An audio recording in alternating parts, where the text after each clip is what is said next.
Well, good afternoon, and thank you for joining us for today's Campus Climate Action Forum. We have a very busy program in store, which has been designed to provide you with a combination of an executive summary of progress to date, a few highlights from participants and ideas for the future of campus climate action at MIT, and a facilitated small group ideation session that is choreographed to engage the collective intelligence of our incredible community. I should say incredible and resilient community to boot. Before we begin with today's forum, I want to ensure that as a program, we're committed to ensuring that all members of the MIT community feel welcome and included. And we're starting a new way of ensuring that. So as a part of that, I would like to share MIT's land acknowledgement. MIT acknowledges Indigenous peoples as the traditional stewards of the land and the enduring relationship that exists between them and their traditional territories. The land on which we sit is the traditional unceded territory of the Wampanoag Nation. We acknowledge the painful history of genocide and forced occupation of their territory, and we honor and respect the many diverse Indigenous people connected to this land on which we gather from time immemorial. Thank you. So moving to our program. The purpose of today is to review progress to date and use that as a platform from which to generate new ideas to advance MIT's commitment to climate action via mitigation, resiliency, and adaptation efforts on the campus. So with that, it is my great pleasure to introduce Dr. Maria Zuber, who will set the stage for today's discussion. Dr. Zuber is Vice President for Research at MIT and the E.A. Griswold Professor of Geophysics in the MIT's Department of Earth, Atmospheric, and Planetary Sciences. She was recently appointed as the co-chair of President Biden's Council of Advisors on Science and Technology. I'm grinning because I watched that and it was so fabulous to see Maria on stage there. Dr. Zuber, along with her co-chair, Caltech chemical engineer Frances Arnold, will be the first women ever to co-chair PCAST. And in this role, Dr. Zuber and her fellow advisors are charged with recommending strategies and actions to ensure that the nation maximizes the benefits of science and technology for America's welfare in the 21st century, including addressing health needs, climate change, national security, and economic prosperity. Dr. Zuber has also been responsible for the leadership and oversight of MIT's plan for climate action over the past 5 years and is leading the way and providing oversight of the next phase. So Maria, thank you again for taking the time to join us.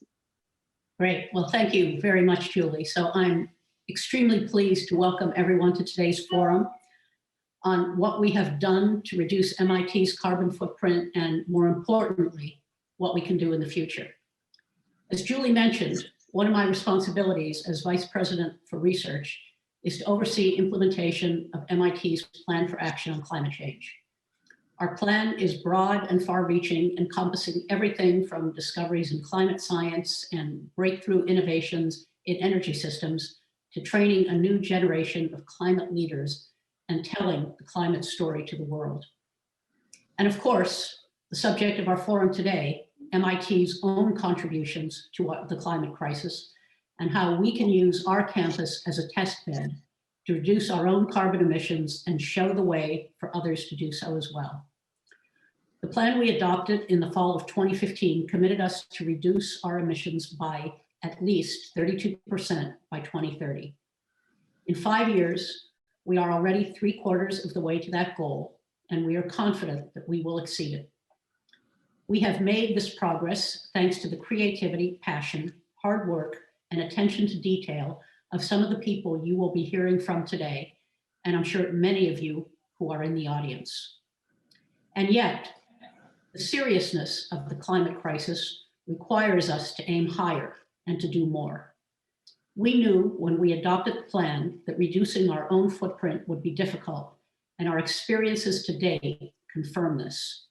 Indeed, one of the core lessons that I take away from our first few years of campus testbed work is just how challenging it is to make deep reductions in carbon footprints, MIT's or anyone else's, without both improvements in technology and new public policies that drive their adoption. However, the fact that something is a hard problem has never been a reason for MIT not to take on a challenge. In fact, quite the contrary.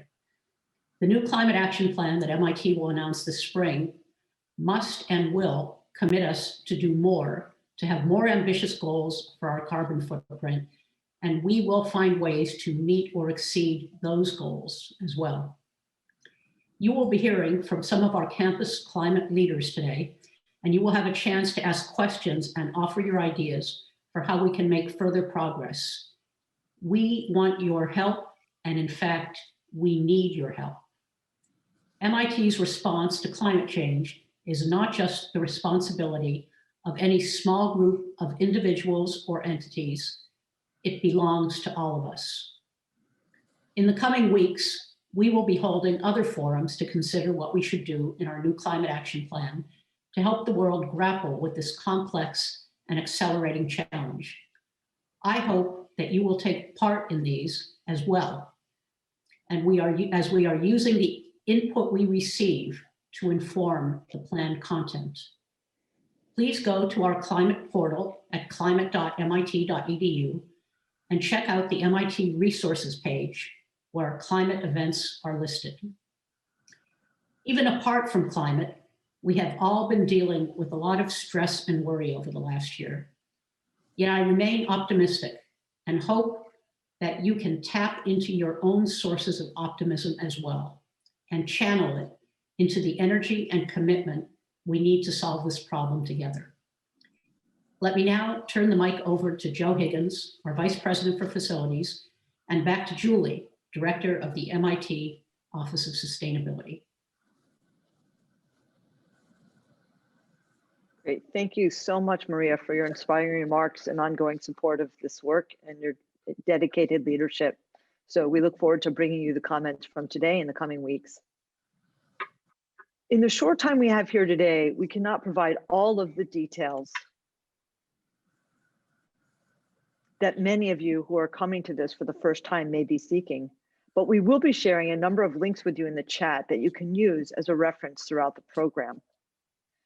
In the next part of the first session, Joe Higgins, Vice President for Campus Services and Stewardship, and myself will provide a brief yet in-depth look at our progress to date and lessons learned from our first 5 years.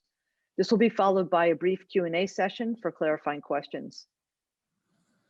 Our presentation will be followed by David Su, Associate Professor in the Department of Urban Studies and Planning, who will share the culmination of a student-led effort to develop a climate sustainability plan for the School of Architecture and Planning that aligns with and advances the institutional commitment. David's presentation also will be followed by a brief Q&A.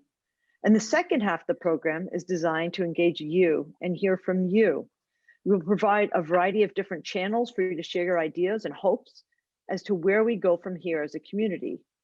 Please keep in mind that the purpose of this session is not to critique and look backwards where we have been. We've received plenty of that feedback along the way, but rather engage your collective intelligence in how to solve for carbon neutrality for the MIT campus and how do we continue to leverage the campus as a test bed into the future.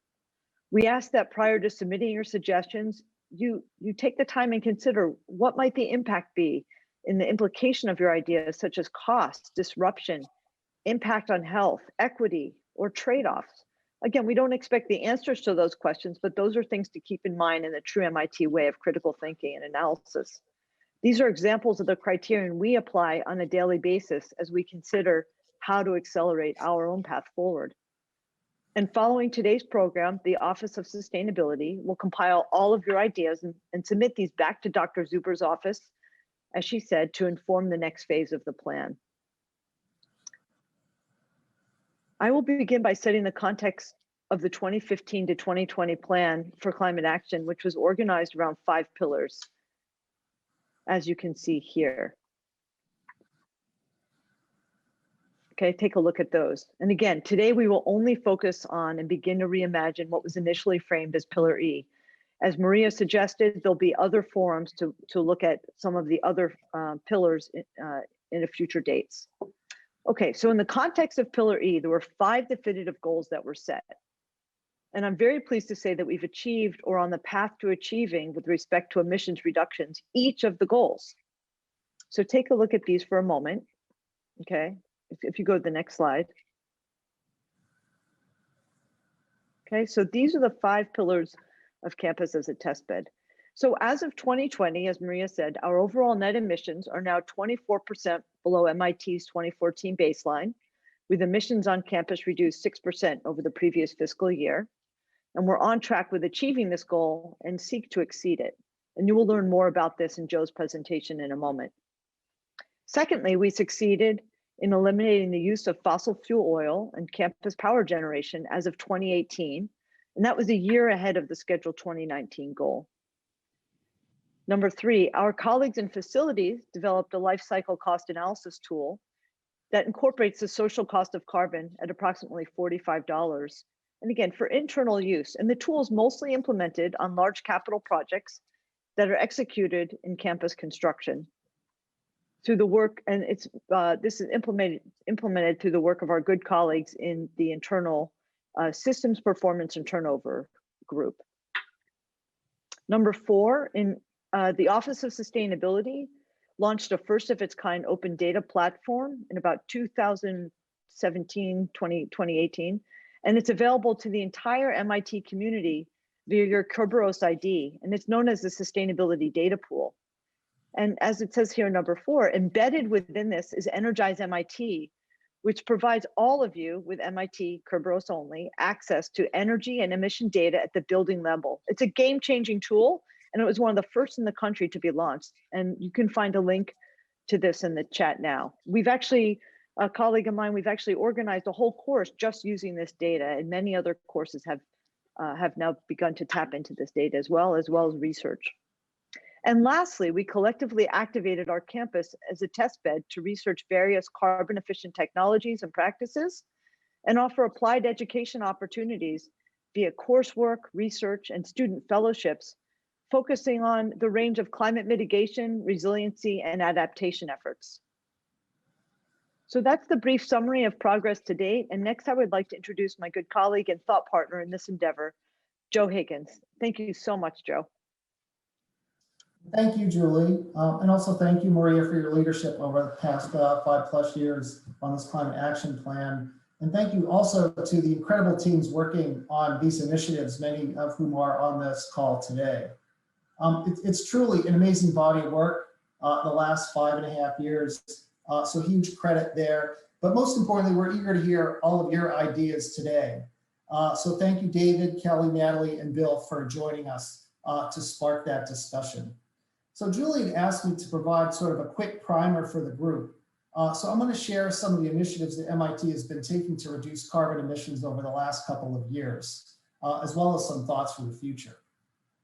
So we are striving to meet our reduction goal of 32% and to get there by 2030. So you can see here today on the left is our baseline. And we're happy to say that we are today 24% below our baseline and making progress and confident that we will get to the reduction target by 2030. So many of you here today were instrumental in getting us closer to our goal. And you can see the steps here that we've been taking. So to all of our project teams who continue to incorporate energy efficient and carbon designs into our newest buildings, and renovations really help us manage growth to a manageable level on our campus. Also, for MIT's next generation utility plant, will be fully operational this spring, again, helping us further lower emissions and creating a more flexible power system for future innovations. We also remain hyper-focused on renewables, both on-site and off-site, to get us closer to this goal. And most importantly, we continue to advance deep energy retrofits across our building stock and in our infrastructure. This is a core component of MIT's reduction strategy. So all indicators are that we are on track. As Maria said, solid and moving forward to achieve our goal before 2030. So let's take a quick minute to walk through some of these efforts. So next slide, please. So for all of our new building designs, starting in 2016, MIT made a commitment that all new campus projects must earn at least LEED Gold certification. And today, we're happy to say there are 18 total LEED certified spaces and buildings. And just this past year, MIT Nano recently joined the Morris and Sophie Chang building, building E52, as the second LEED Platinum certified building on campus. We have high aspirations also that we will receive another LEED Platinum certification for the new Vassar residence opening to our undergraduate students this week. So next slide, please. We also continue to invest in energy efficiency in our campus buildings. And you can see here that since 2010, we've reduced our energy use intensity by more than 15% across our campus's 168 buildings. This encompasses hundreds of projects touching almost every building. And this is all in partnership with the departments, labs, and centers, and a great local partnership that we have with our utility company, Eversource, who funds many of these projects with us. And we're also becoming more data-driven in our approaches. If you go to the next slide, please. To tee up those buildings for deeper energy retrofits, and you can see by the heat map there from the Energize MIT platform, we were able to use machine learning algorithms developed by students in the MIT Sustainable Design Lab and Energize platform to point us to the buildings with the highest potential. So next slide, please. So we see the potential for another 10 to 15% in reduction in carbon emissions. And here you can see a scatter plot of our largest energy using buildings on the y-axis and those with the highest energy use per square foot on the x-axis. And these are just some sample buildings highlighted here of where we're making significant investments in deep energy retrofits to drive the biggest carbon impacts for our campus. So the next slide, please. So we also wanted to share what more we could be doing within our buildings. So a recent example of a collaboration was MIT's annual Energy Hackathon, sponsored by the MIT Energy Club. This group draws participants from our campus and from all around the world to develop rapid, innovative solutions to specific energy problems. A question we had was, how can we use machine learning to reduce greenhouse gas emissions on MIT's 40,000 plus building spaces? Many of you might be familiar with the Nest thermostat. It's a smart sensor that helps predict temperature set points for homes and apartments using sensor data for occupancy, carbon intensity of the grid, and projected occupancies as well. But there is no equivalent learning sensor equivalent that we could apply to large commercial and institutional buildings today. So we wondered what a vision might look like for a Nest for more complex buildings. So next slide, please. So here is the hack that the teams presented for their machine learning architectures, ideas, and algorithms. This helps us take advantage of sensor and data networks all across our campus for occupancy, class scheduling, projected weather forecasts, knowing the thermal inertia of building architecture, and also real-time grid carbon signals that we're getting in terms of intensity currently and into the future. So these ideas are being advanced to a pilot stage and being deployed in some of our building spaces today. This is now a collaboration of MIT Quest for Intelligence, the Office of Sustainability Facilities, and many others. So very soon, we hope to be using this machine learning application more broadly on our campus to reduce emissions, but perhaps this could be adopted even on a broader scale globally. So the last example I'd like to share with you are the steps that we're taking to convert our campus distribution from steam to hot water. This is a significant area of transformation, and that is MIT's legacy steam distribution systems. Many buildings today are dependent upon a high pressure steam design dating back to when the campus was built in 1915. We have been taking steps to evolve this infrastructure towards a more efficient, reliable, and resilient thermal water system. It's a system that's very efficient in its design and widely adopted in Europe and modern district energy campuses. We see this as a bridge to the next energy era. It is a multi-year implementation, but we will continue to convert many of our older steam buildings over time as renovations occur. And then acting at scale off campus. Can you go to the next slide, please? We learned a lot from the Summit Farm solar project teaming structure. This was a model that helped us go beyond the capabilities of individual partners, but helped us achieve broader global benefits at scale. Summit Farms is a 60 megawatt solar installation in North Carolina. It has been up and running since early 2017, where MIT joined two local partners, Boston Medical Center and Post Office Square, which enabled its construction. It is one of the largest renewable energy projects in the US created through such an alliance of diverse buyers. MIT is one of the anchor partners, and the project output is roughly equivalent to 40% of MIT's electricity use. To give you some perspective of the scale, MIT's campus is 168 acres. This project is almost 4 MIT campuses. If you could picture a solar panel covering almost 20% of the city of Cambridge. This aggregation model sparked many other fast-following organizations to accelerate renewable energy growth with this new model. And we're now thinking about what other new ways we could structure a portfolio approach to even much larger scale carbon reduction initiatives. So prioritizing our ambitions and actions into the future. We all know that science is calling for an accelerated timeline to reduce carbon. So what's next? Many of you will share some of these ideas today, and others thinking beyond the 32% reduction goal. So this was an interesting way for us to see the field of what the potential is. So we're preoccupied with many ideas you see listed here in the blue dots that will continue to reduce campus emissions. Others will follow today. On the left-hand side, you see our ambitions, things that have incremental impact, all the way up to things that have significant impact. And on the x-axis is those that require significant investment in complexity. We continue to advance plans in all of these particular areas, but this is a way that helps us kind of prioritize which we move on sooner. And lastly, when thinking about beyond 32%, if we go to the next slide, please. There are two halves to this equation. The campus scale, which you see here, we're going to continue to reduce our campus footprint by pulling those levers that you see in the blue areas there, seeking opportunities to make the most impactful investments where we can. We anticipate future technology breakthroughs along the way and positioning ourselves to take advantage, like battery storage, hydrogen, new nuclear, renewable fuels, fusion, and solar energy advances. And we'll be ready to adapt them to the campus when they do break through. I think it's important to say that we're considering all perspectives in our planning effort and where MIT can have the most meaningful and significant impact on reducing carbon emissions on our campus. But at a global scale, we want to know what's possible to act at larger scales larger than MIT. One of the things that we've learned is that for large renewable projects to be economical, they have to be at very significant scale, and it takes several partners to make that happen. So if we can go to the next slide. So on the bottom half here, if we could advance the slide, please. So acting at larger scales, we're working with many other partners.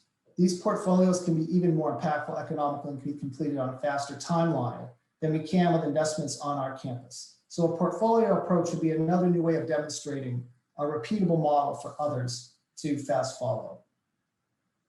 So thank you to all the teams at MIT for being so instrumental in our carbon reductions to date and rising to the challenges ahead. We look forward to hearing your ideas and get your input later on today. So turning back to Julie Newman. Thank you. Thank you so much, Joe. We have a number of great questions coming in that I'm going to share. Maybe if Joe and I can be spotlighted together, that would be fantastic. And let me just start with a couple of questions here, Joe. So one of the questions is, how does COVID impact our ability to meet our campus emissions goals? And I know that's something that your incredible group has been looking at. Is that something you can respond to? Sure. So I know that over the last 12 months of COVID, the teams continue to advance the work that we have. So there is very important energy work. There's a lot of construction projects happening on campus, renovation projects, infrastructure projects, energy projects. There was only a slight pause in those from the city of Cambridge during the early part of the COVID, but we're currently continuing to advance all of that work, we're happy to say. That's great. And for those of you interested in the specifics on our FY20 emissions, we can also include that in the chat shortly. We actually have an executive summary that references the COVID impact. So the folks behind the scenes can include that shortly. Joe, there's a couple of great questions. One is a question that you and I've received many times, which is the solar farm project, our power purchase agreement in North Carolina, is it essentially an offset for MIT's emissions from electricity? And I know this is something you've been studying and keen on for some time. Is that? So I think there's two ways to account for it. So by the carbon accounting standards, it's not an offset, it's a one-for-one reduction in MIT's purchased electricity use. So for every 1 megawatt hour of energy produced in North Carolina, that's an equivalent of 1 megawatt hour off of our grid here in New England. So under the greenhouse gas rules, it's not counted as an offset. But if we do take it under the accounting rules, we can get about 14 to 17% credit against our campus electric use. If we were to consider it an offset, truly we've been able to measure what the carbon impact is in the state of North Carolina in the grid and PJM through some new technology advancements. And on the margin, the offset potential in North Carolina is about 40% of MIT's annual carbon footprint. So the impact globally is much greater in terms of reducing pollution and reducing carbon as an offset in North Carolina. But for what we do take credit for here in New England, it's much smaller. Fantastic response. Thank you, Joe. All right, we have time for just one more, and then I'm going to move on to David in a moment. Joe, this is a question that, again, you and I receive frequently and something that we study. In fact, it's part of this class we're offering again around how to solve for carbon neutrality. But what are some of the biggest challenges, again, maybe just no more than 3, for the campus going fossil free, in the near term? So the number one challenge is the energy density that we have on our campus in a very urban environment. The example that we showed in terms of, how much solar panels you need to install just to offset 40% of our electricity is 4 times the size of our campus. So we're a very energy dense campus. And the technologies just don't exist today that we could deploy on our campus one-for-one that would get us to a fossil-free condition tomorrow. So we're going to continue to reduce the energy, invest in those deep energy retrofits over time. Our central infrastructure up for an advance in, hydrogen fuels we can use in our plant, renewable energy fuels, when they're ready, we can use them in our plant, fusion, small nuclear. So I think that we're setting our infrastructure up for those technology breakthroughs, but that's not, we're going to continue to drive down energy use in our buildings every chance that we get. Joe, thank you so much. And I just want to add, since, that we work so closely with you and your team, within Joe's shop is an incredible group of experts that span, from the engineers, architects, designers, planners, the whole gamut. And it takes a whole village of people that within the within the campus service and stewardship group to activate and really achieve these goals. So thanks to you and all of those of you who are joining us today who are part of that. So thank you. All right, Joe, I'm going to move on now to David. So thank you for your questions from the audience, and great. Hi, David. Thanks for joining us today. Hi, everyone. All right. It's my great opportunity to introduce my good colleague, David Su. He's Associate Professor in the Department of Urban Studies and Planning. And David has been working, I might say relentlessly, David, as the co-lead with Caroline Jones, who's the Associate Dean of School of Architecture and Planning, supported by many students and faculty over the past couple of years, really to advance the work of climate action and sustainability initially within the Department of Urban Studies and Planning, and more recently expanding to the entire School of Architecture and Planning. So we invited David today to demonstrate this transition that has remarkably taken place, where 5 years ago we were focused on what can the campus do, and now many other folks around the campus are becoming champions in and of themselves within departments across campus. So this is an idea. The opportunity here is to feature the work that David and his team have done, but hopefully to catalyze ideas with those of you joining us today as to what can you and your departments and labs do as well. So David, without further ado, take it away, and thank you again for your leadership and for sharing it today. Great. Thanks very much for having me. It's a real honor and privilege to be here.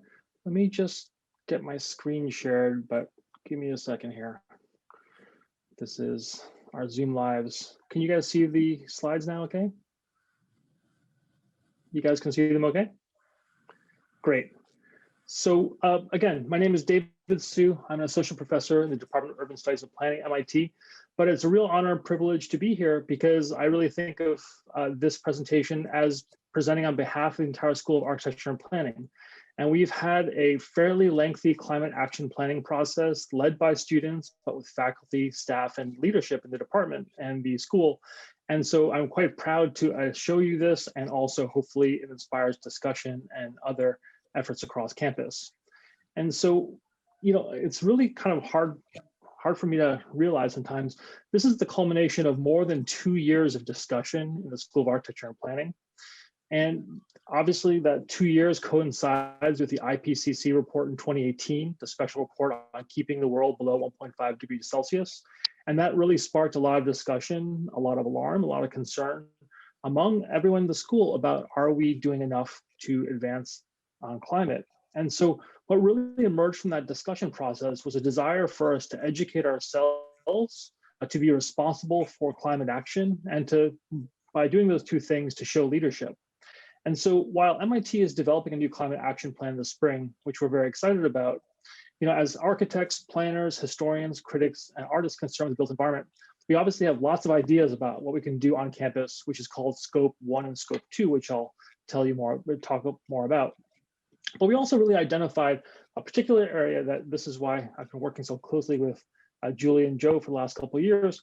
You know, we really identified that if the School of Architecture Planning wanted to show leadership at MIT, and if we really wanted to lead among other peer institutions or climate leading campuses, we identified a number of those campuses and peer institutions are addressing what's called Scope 3, which I'll explain what Scope 1, 2, and 3 are in a second. And I'll explain that big red ball on the right. The definitions of Scope 1, 2, and 3 is Scope 1 are the direct emissions from energy sources and systems that are owned by MIT. Scope 2 are the indirect emissions, the emissions associated with fuels and electricity that we purchase from utilities. And Scope 3 are the emissions that are connected to our consumption patterns. That's, you know, the emissions embedded in our purchases, the emissions that we produce from our everyday operations like business travel or waste or consumption. And so if you look at the right, one of our, two of our excellent graduate students in architecture produced this graphic. And this is based on an analysis from the MIT Office of Sustainability. Working with them closely with Julie's team, you know, we've been doing an inventory of how much emissions come from Scope 1, 2, and 3. And, you know, if this is actually true for most organizations in the economy, many organizations in the economy, that actually a large portion of their emissions are based on the things that they consume and based on the things that, you know, we do as part of our activities, but not necessarily a core, let's say, input into our processes.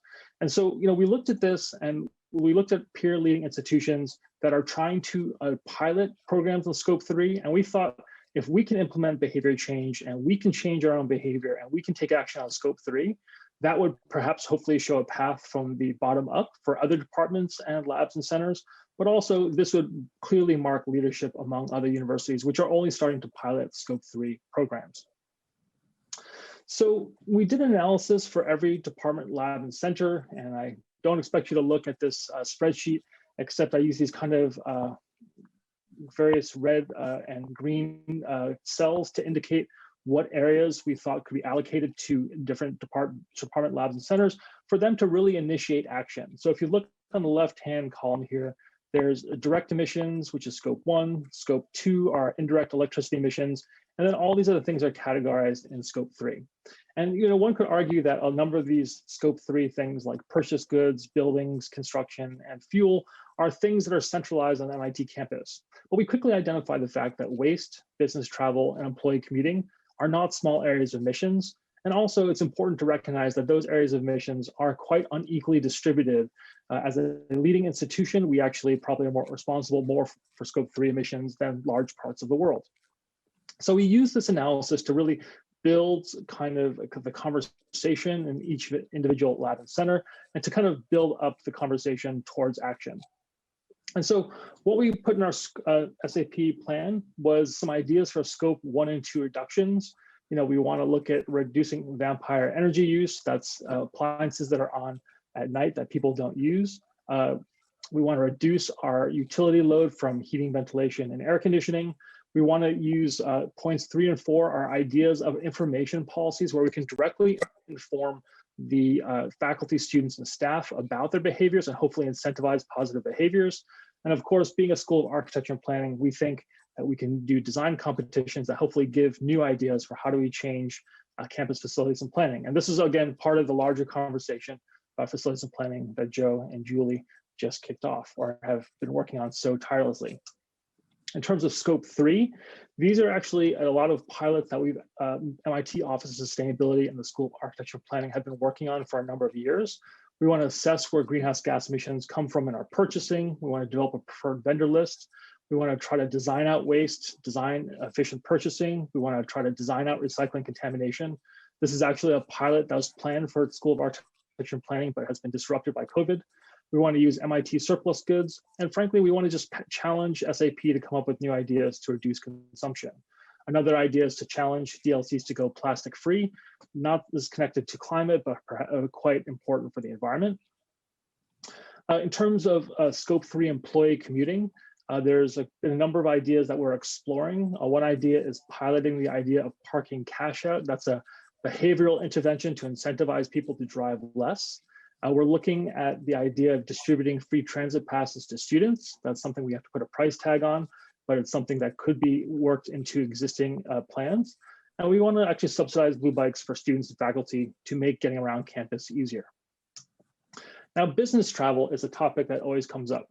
And of course, we all recognize in this rather unusual year of COVID, this is an opportunity for us to think about resetting our travel behaviors to more climate sensitive travel protocols. And the reason why my colleague Caroline Jones always says that we should start this slide with a mea culpa, which is to say that I've done a lot of research in other countries and field work on adoption of renewable or solar resources. But at the same time, the moment I sat down and calculated how much emissions are associated with that travel, I've actually tried to cut back on my travel since, if only because any tally, or for anyone who works in an educational institution or a professional job, your air travel emissions are actually surprisingly high. So we did a breakout for business travel emissions per capita, according to each department, lab, and center. And the emissions are not a small portion of our total campus emissions. You can see that in our plan. And so we've actually decided to implement or start a process of experimenting and phasing in different kinds of interventions to try to get people to fly less. The first category on the left are no regrets actions. These are actions that we can start making now without major consequences. And I would argue these are things that we should do during COVID because obviously we're all used to not traveling for this year. We don't want to bounce back just to where we were just before COVID. So one idea is to do mandatory disclosure and reporting of travel. This is actually an area that I've studied quite a bit, has quite an impact on people's travel behavior. I think that last kind of little car in the bottom, the dark blue one, developing travel alternatives, that's exactly what we're all doing right now, right? We know we can knock it out of the park this year. We might be a little tired of Zoom, but also we realize it might save us a lot of travel time in the future. The second column is the idea of phasing in programs over 2 years to try to get new students used to this idea. The first idea is we develop a carbon tax and dividend program, which basically penalizes high flyers slightly to basically incentivize low flyers to give them a reward or signal to not travel. And of course, we could require buying of offsets with travel expenses. That I would argue is a fairly controversial and perhaps not as persistent and not as effective program as we'd like, but we're willing to try it. And of course, this is all trying to work towards adopting a clear goal and timeline for SAP reductions. And this is true across all the categories I mentioned before.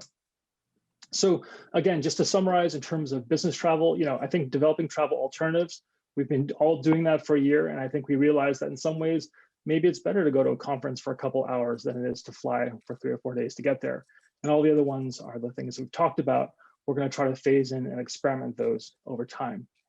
And so that's really the plan. And I want to say thank you to the students who led the process, but also the staff and leadership of the school and my faculty colleagues who taught classes and pushed this along. And you can see the link in the bottom. I think I'll also put the link in the chat. I'm happy to answer any questions you have about our plan. Thank you very much. Thanks so much, David, for sharing that and also introducing the challenge of scope 3 as we look forward, as that was not incorporated as part of our initial plan, but something that we've all been looking at behind the scenes for some time.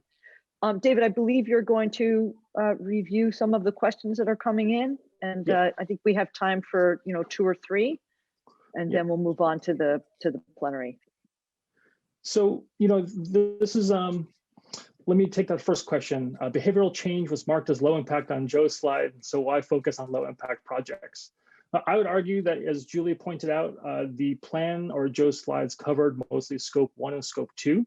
The scope 3 analysis has been underway for a number of years, but I would argue that, look at any major corporation, look at any large major city, the bulk of their emissions are actually in scope 3. So I would argue it's not low impact.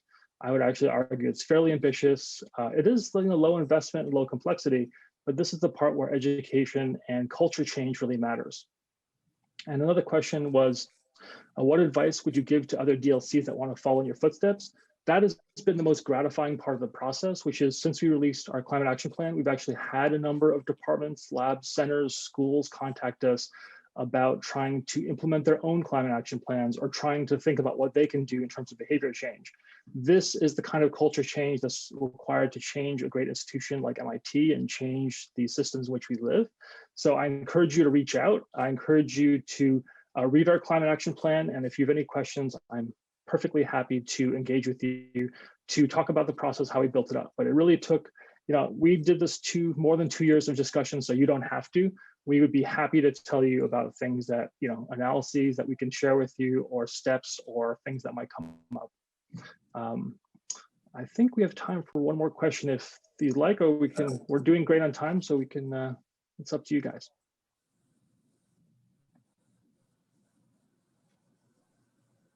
Thank you so much, David. What do you see as the next steps for the School of Architecture and Planning? And then we'll wrap this part. So the next steps are, we are trying to figure out how to implement this administratively. We would love to partner with other schools and love to partner with the facilities administration in terms of getting coordination for the plans we're going to implement. Some of the stuff I think we can implement pretty simply, but some things like purchasing, employee or student commuting, that's probably best if we work with the administration facilities pretty closely. Other things I think we can start talking about as a community and starting that conversation is what's going to start change for us. So. Actually, I have one final question, and is that when you took a deeper dive into the emissions of School of Architecture and Planning or your own department, DUSP specifically, were there any surprises as you got to know the data that we're still figuring out how to collect? Anything from purchasing to travel? Yeah, I would say that the really interesting thing I think is that people will raise equity issues in travel quite often, and I would argue that actually it's not like, for example, I'll just give you an example without naming the department. So another department reached out to us and said, we're starting to talk about our business travel, and people asked, does this have an impact on junior faculty? I'm a junior faculty person. Nobody can be more concerned about this than I am. But at the same time, actually, their department actually discussed this and said, actually, this might be better for our junior faculty. If we have symposia and we have senior faculty come to the symposia, we could fly them in, and you actually might be more likely to contact people for like 2 hours than instead of asking them for 3 or 4 days. So some departments are coming around to the idea that maybe this travel alternative we're engaged in right now might be something workable going forward. The other thing that surprised me is just how concerned our students are. To be honest, I think the younger you are, the more concerned people are about climate, and I think people have lots of ideas what to do. But I think that sense of urgency really inspires me. I think it's really important to kind of try to work to preserve the future for everybody. So. That's great. Thank you so much. And I just want to add, I too was very inspired by the students and their commitment to really taking a deep dive and critically analyzing the data and understanding how to organize this that works for everybody across your department. Okay, I just want to move on to this next piece here. So again, thank you, David. We're going to now shift to a plenary discussion, and the purpose of the plenary is to commence the process of ideation. So we have 2 processes set up. You can, for those of you online, can access Slido now for submitting creative ideas that will be, again, compiled. So you can begin submitting those ideas. And we've also invited 3 members of the audience who had submitted ideas ahead of time to share some of their thoughts regarding the next phase of climate action at MIT. Again, these are in the same form. These are not ideas that we're committing to or it being endorsed. These are folks that really want to contribute, and when we sent out that request, sent some of their ideas in. And we hope that what these do is spark ideas for you as we head into small groups. In some cases, you may say that you may enforce their ideas in the small group, and we'll take note of that in the compilation. And other days it may catalyze something new that you'd never thought of before. And we're hoping the program so far has already begun to do that. So we'd like to begin by welcoming Natalie Northrup. She's the class of 22, and she's part of our Waste Watchers administrative teams. So Natalie, let's start with you. Thank you again for taking the time to join us today. Yeah, thank you, Julie, for having me. And I guess I just want to thank David and the School of Architecture and Planning team for kind of the intro that you had there. I think it really segues nicely into what I want to talk about, and that's that students care a lot. And they want to know more about MIT's commitment to climate action and sustainability, and they want to be part of the solution. And I think there's a large part of climate action that happens beyond building development and retrofit, and that's kind of where students really feel like they can be a part of the solution and have a very vested interest in seeing change happen. So I think like the first thing that I think a lot of students that I've spoken with would like to see in the next climate action plan is ambitious and quantitative institute goals, not only looking at GHG emissions, but also looking at waste and water on MIT's campus. I think MIT knows that emissions are critical and knows that MIT needs to be a leader beyond what the UN has set as a benchmark. But in things like waste and water, MIT has kind of stayed away. And waste is really something that, as David mentioned, it contributes significantly to Scope 3 emissions. And it's a really important part of the solution. And it's something that a lot of students spend time looking at and thinking about, and really have a hard time placing that in terms of how MIT is working to address climate. And I think there are a lot of ways that MIT can go about emissions, waste, and water goals. And the first is engaging the entire MIT community. So this is something that when Joe presented, he talked about education. And I think that those measures need to go further. There are no measures in place during undergraduate orientation to talk about how to live sustainably on campus, how to live sustainably in the dorms, and how to sustainably interact with lab spaces. And I think that's something that is critical, both at an undergrad level and a grad level. That also can translate into things like trainings on Atlas, both in waste use and also sustainability in lab spaces. Also, I think consistency of guidelines, which is something that the School of Architecture and Planning was working on with the signage pilot, is super important to have a community that understands how to interact sustainably. And beyond that, and beyond the waste, is things about like lab trainings for sustainability and dorm sustainability trainings from GRAs or environmental health and safety teams in labs. The second thing that I think is really important to meet ambitious goals is collecting and providing data on progress towards these goals. I think both Julie and Joe had mentioned there's a lot of data about energy use at MIT from the Energize MIT platform, but a lot of people don't know where to look to find that data, and they don't know what they find means. So I think both having data available in a centralized location and having it explained in a way that not only talks about what energy use is, but what that means and how MIT can address it, and also what the financial constraints are, so that people not only know what's going on, but they also know how they can best contribute to making MIT more sustainable. And then finally, I just want to talk about how students and the MIT community can contribute to the steps towards these goals. And that's through something like a body to determine, implement, and monitor the steps that the institute needs to take to get to these goals. That's representative of the groups that are enacting change and representative of the groups that have to change their behaviors to be more sustainable. And that's coming up with things that are similar to what David and Joe had mentioned previously, like improving building efficiency, thinking about lab and campus waste and green labs programs, thinking about sustainably sourced food and plant-based food, and how a residential campus can become zero waste, how events can become zero waste, and how the MIT community can look at different ways that are not only on change that's made on an administrative level, but change that engages the entire community and provides opportunity for students and other community members to be a part of the solution.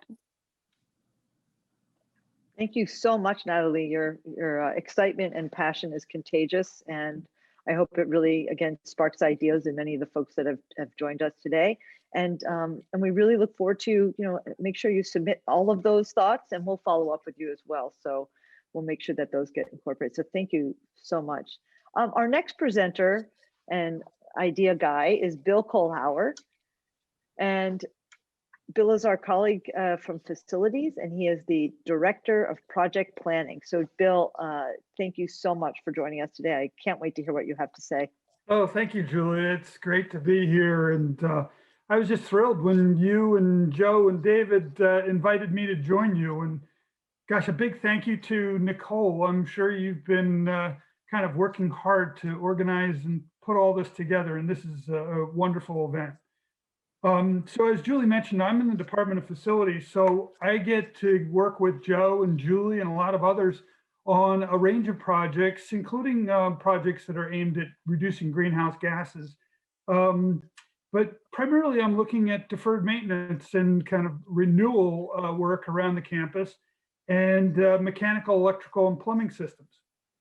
But for today's conversation, I really wanted to kind of work outside of my area of expertise and talk a little bit about food. I've been reading more over the last year or so about how food can really impact your own individual greenhouse gas footprint. So your food choices that you have on a day-to-day basis could really change what the impact is globally. Now, so this, Nicole, did you want me to share my slides here? Why don't I just do that? Oh, okay, perfect. Thank you, Nicole. So, so what we can see is that there's lots of choices that we make on a day-to-day basis around our food choices. And we've probably all seen the impacts that the farming of beef has on the land, and how that impacts sustainability versus other things that we consume, such as nuts and so on and so forth. So actually, you know what I'm going to do, Nicole, is I have one other slide. I'm going to just share my screen here for a second. And see if, hopefully you're not looking at my emails. Somebody want to confirm? Yeah, we can see that. You see that? Okay, great. So, I think if we look at the food situation, we can make these choices in our food that will really dramatically impact greenhouse gases, not just on our campus, but around the world. So just this week, I was having a chance to, kind of mine for some information, and I stumbled upon a blog that was written by Rachel over in civil and environmental engineering. And she was really eloquent about some of this. And I think I would really encourage folks to take a look at what she wrote this past month. But what she was really pushing is that the small changes that we can individually make can really begin to affect the climate. And I thought that was a wonderful way to begin to think about what we can do on our campus. And so I know that each year my group comes together and they say, hey, let's join MIT Get Fit, and we'll try to exercise more and things like that. And then I started thinking about my life services and the nutrition benefits and the nutrition counseling that they can advise you on there. And I said, couldn't we combine these two entities in a new and re-envisioned kind of element for the campus as a living lab, and use everybody on the campus as a participant to see not only what's our footprint today in our baseline condition, and we can capture some information on that. And then we can challenge everybody to reduce that footprint, that greenhouse gas impact that we might see if we were to make changes in our food choices on a day-to-day basis. So I think that, this is not my area of expertise, and I'm sure there's a lot of other people out there today who can help me to kind of think this one through a little bit further. But Julie, this was where I was going the other day when you asked for comments and ideas. Bill, thank you so much. That was so thoughtful. I really appreciate it. I mean, this just demonstrates again the value of community input and finding different ways of connecting. And I'm finding, we have found that there are more and more students and faculty interested in better understanding our food footprint, if you will, and the opportunities there. And our dining services group are phenomenal partners in this. So stay tuned. We're actually starting to measure the carbon impact of our food choices as well. So please stay in touch, because maybe you can become a advisor on that in your free time. That's great. Thanks. All right. Thank you again. All right. Our final panelist in this section is Kelly Wu, the class of 22, and she's the co-chair of UA Sustain, and is also eager to share some ideas with us. Thank you for joining us, Kelly. Yeah, thank you so much, Julie, for the opportunity to speak. So I want to start off with saying that students care a lot about sustainability at MIT, and this might be echoing what has been said earlier. But this fall, UA Sustain, in collaboration with other student sustainability groups on campus, actually launched an all undergrad survey on sustainability. And we were able to get a response rate of close to 20% of undergraduates on campus. In that survey, 4 of 5 respondents reported that they practiced personal sustainability with a high emphasis on reducing waste generation, saving energy, and reducing material consumption. These 3 categories also align with actions that MIT as an institution is looking into. I think MIT should think about how to take the next step and connect students with various opportunities to reaching their personal sustainability goals, as energy, material consumption, and waste generation are tied to systems on campus.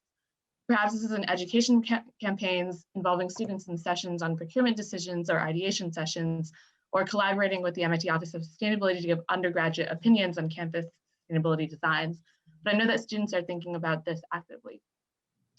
We also asked in the survey whether MIT has effectively been using the campus as a testbed for sustainability. Of the 762 respondents, 31% agreed or somewhat agreed with the statement. This is a great start, but I think to increase the perception of MIT's actions in sustainability, it's important to increase the visibility of information and existing efforts to students. Also importantly, through my conversations, perhaps incentivizing students and encouraging researchers to consider the campus as a possibility for doing projects is also a potential option. Because the campus does have the data available, I think the importance is now we use it to do more and further our efforts. Third, I want to talk briefly about expanding the idea of campus as a test bed. I think the campus can also be a test bed for how a campus can provide students with opportunities on climate policy engagement. The question can be, how can MIT demonstrate what's possible for connecting researchers and students to policy? Students are interested in the impacts of their work, especially as it concerns climate change. If we're able to organize an effort to help students, researchers, and faculty understand what is going on in terms of policy efforts locally, statewide, and nationally, I think this is a great example that MIT can set as a leader in terms of enabling its community to understand their work in a larger scale, because climate is global after all. Finally, I want to end with saying that we should consider the campus as a test bed, but not as an island. As students, we also know we're members of our surrounding communities in Cambridge and Boston. And the survey also showed that many want MIT to get involved in local climate efforts. There are many opportunities. For example, MIT could continue a strong partnership with Cambridge on collaborating on emissions goals, or on facilitating climate resilience research and getting students and faculty involved in these efforts. And in these opportunities, I want to say that there is a place for students, that students could help with analyzing the data, with cross-collaborative efforts, with carrying out research like I mentioned, and help really find the synergy between MIT and the surrounding community. So overall, I want to end with saying that there are many opportunities for students in helping MIT reach its goals of being a campus as a test bed. And if the next climate action plan can make sure to provide students a place they can see themselves in a place of importance, in a place where they can make an impact, then I think students can help MIT make a difference. Thank you. Wow, Kelly, thank you so much. That was so thoughtful and informative, and I can't wait to have a chance to learn more from you and your group. So this is exactly what we're interested in, today is, what have folks been thinking about? Clearly, you've put a lot of thought into this along with your colleagues. And I hope that you're able to conjure up and refine those ideas and submit them with us as well. So thank you. I'm totally inspired by all of you. So it's clear we're going to be heading into an incredible 5 years ahead. So again, thank you all for your suggestions. This is just a snippet of the kind of ideas that we hope all of you are bringing to today's forum and are able to submit.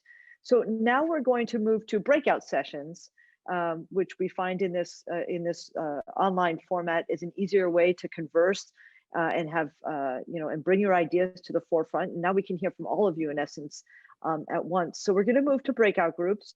And I would like to introduce Steve Lanou, the project manager in our Office of Sustainability, who will introduce the breakout group discussion process. So Steve, thank you. Sure.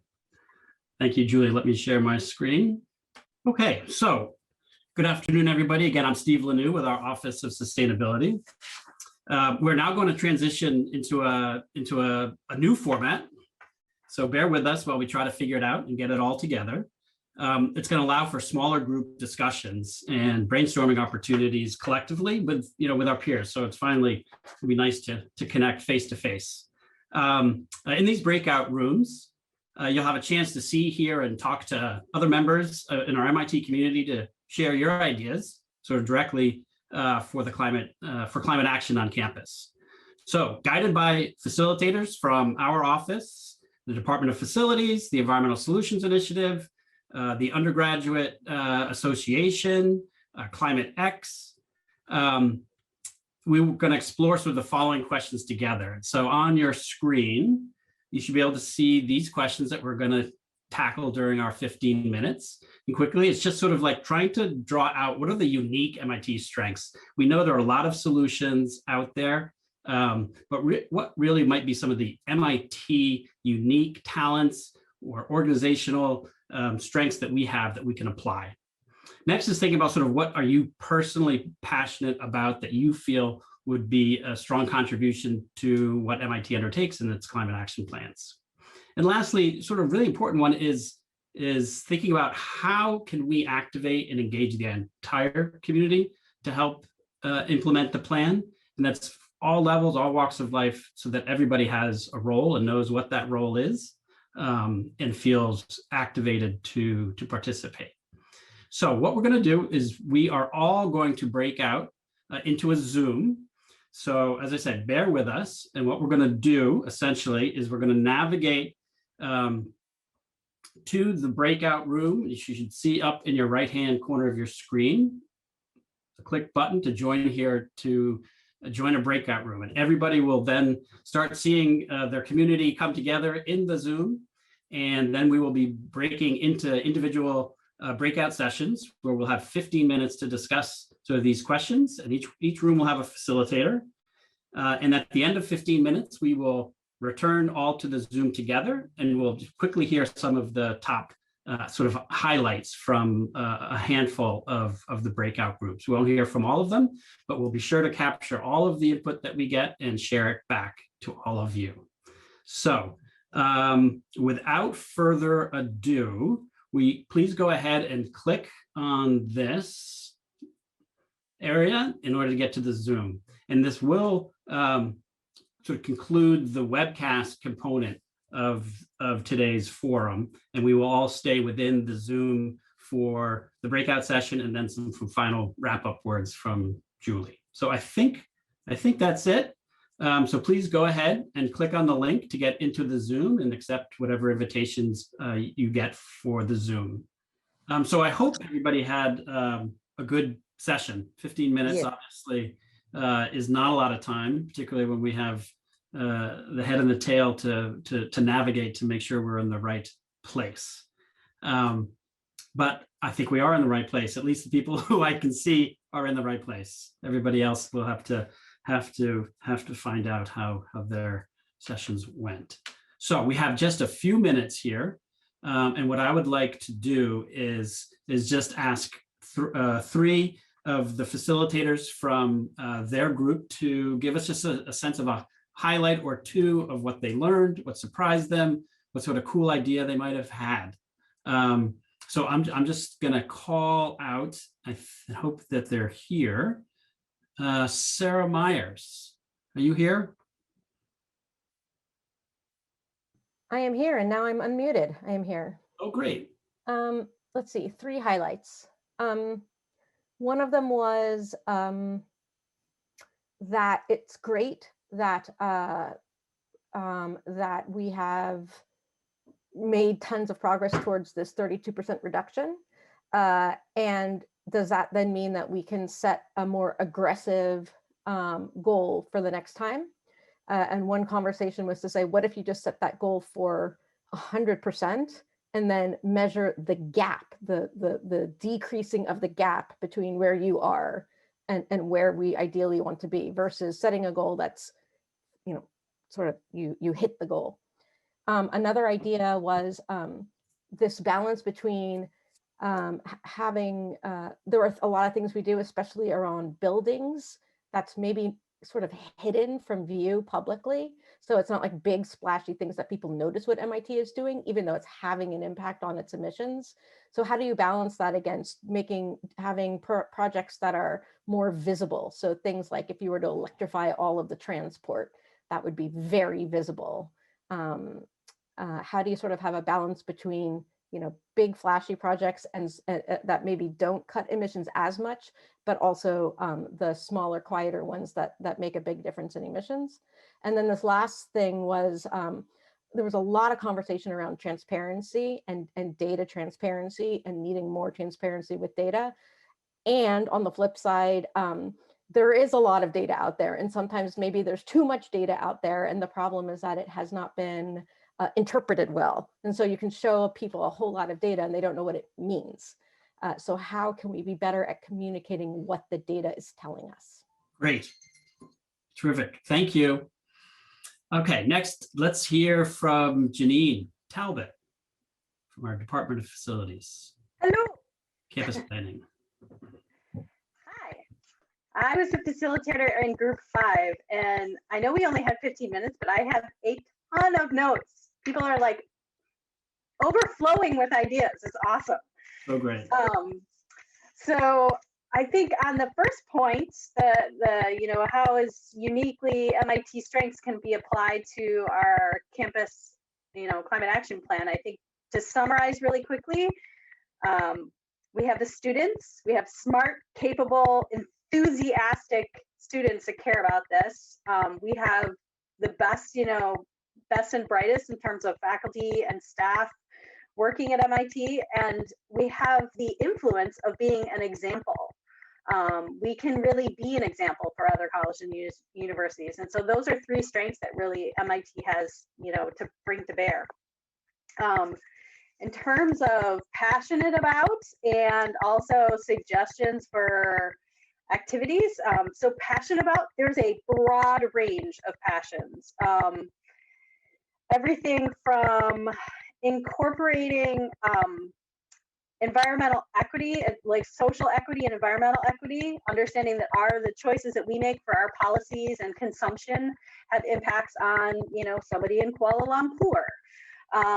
The idea that the unique experience of COVID and working from home has uniquely positioned us to understand what the impact of that has been on our carbon footprint and transportation and that type of thing. So we can start measuring that and have that influence some of our policies moving forward about how we enable work from home and how we potentially offset some of our savings to support people working from home. So that was an interesting idea that got thrown out there.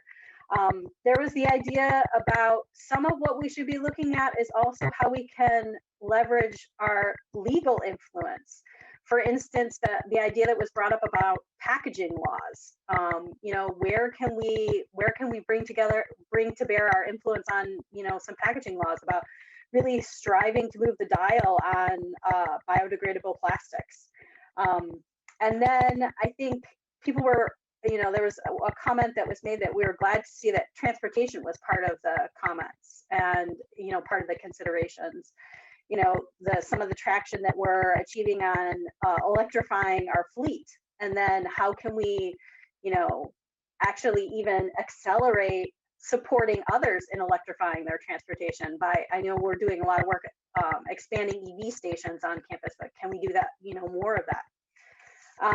And then I think the last question about suggestions for activating and engaging. Hey, Janine, can we hold off on that just for a second? Yeah, here? yeah, go ahead. Yeah, I just want to, we have to do a time check. And Yeah.